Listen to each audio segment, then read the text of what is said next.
how you can add widgets on your lock screen on iPhone. Before I teach you guys that, if you're new to our channel, head down below and hit the subscribe button so you never miss out on our future videos.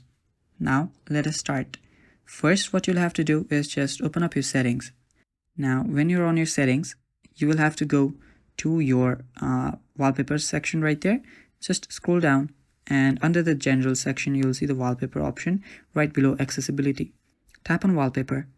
Now after you tap on wallpaper, you can even add new wallpapers if you'd like, but we'll just have to go to the lock screen customization right there.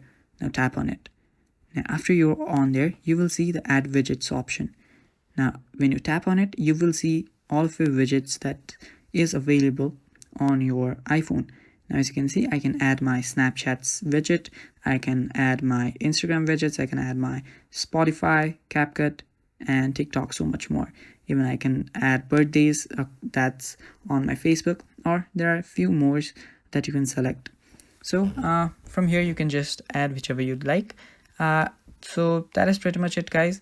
Let me just add this right here, and even this, because why not. So after I do that, the widgets will get added on my lock screen, and when I lock my screen and open it, it will be available and visible on my lock screen. Just tap on done, and that is all, guys. That is how you do it. Thank you for watching. That is all for the video. I hope you found this video helpful. If you did, don't forget to hit the like button and stay tuned for more videos, and bye bye. Take care.